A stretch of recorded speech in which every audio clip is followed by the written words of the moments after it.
everyone, welcome back to my kitchen. My name is Mindy Banks. I'm the Flip Flop Chef.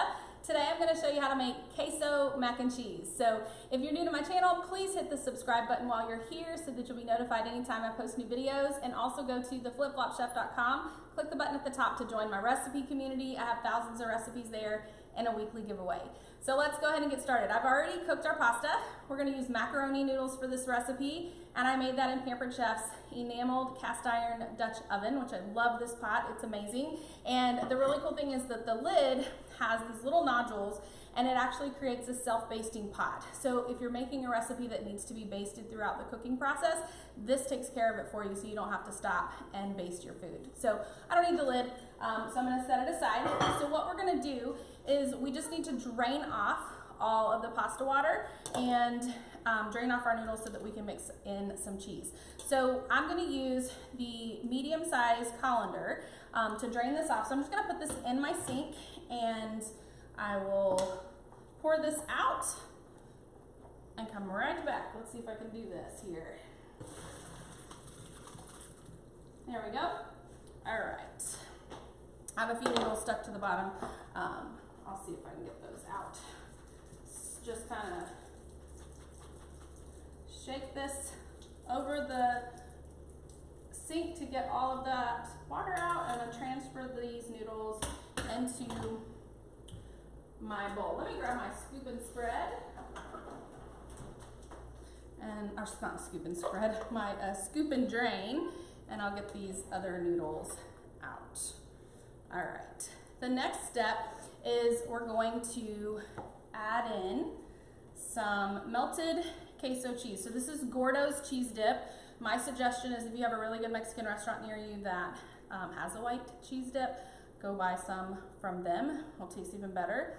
All my Georgia friends, go to La Paria, get you some cheese dip, eat some for me. I think that's one of the things I miss the most about Georgia, aside from my friends and family, is La Paria. If you know, you know. Let me grab one of my spreaders so I can mix this together.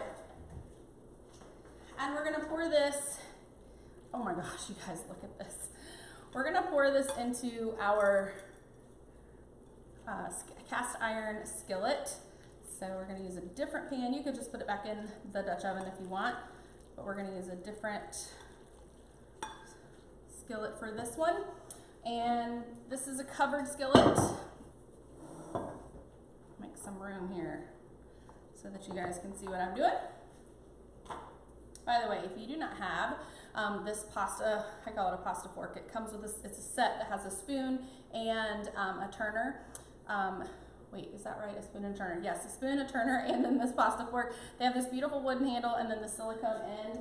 I love using those. So this is our cast iron skillet, and it also has that self-basting lid, just like the larger one. I'm gonna spray this with some oil. So I've got my kitchen spritzer. I'm gonna pump the pressure into the kitchen spritzer. And I actually am making this ahead. I'm not gonna bake this right now. I'm gonna bake it when I'm ready to serve it. But I will be sure to post post pictures and the recipe in my recipe community. When you're done with the kitchen spritzer, you're gonna burp the bottle, but we're gonna use this again. So, well, actually, I'm not gonna do that part on camera, so I'll go ahead and burp it. But after we pour the noodles in here, right before I cook this, I'm going to sprinkle it with breadcrumbs and then spray the breadcrumbs with a little bit more oil. Oh my gosh, you guys, this smells so good. And you could season this up with salt and pepper, or if you wanted to, you could use Pampered Chef's everything but the pizza seasoning. I decided to just make it plain this time. I am gonna put some salt and pepper. My sleeves are getting in the way here. Add some peppercorn medley, some salt,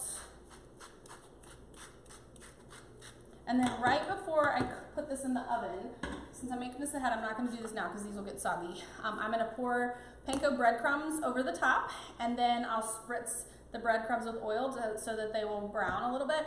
And when you're doing this all at one time, it shouldn't take very long. Put this in at a 350-degree oven. You just want the crumbs to be brown at that point, because this is a hot mixture already, so it doesn't have to actually cook because the pasta's cooked, the cheese is melted already.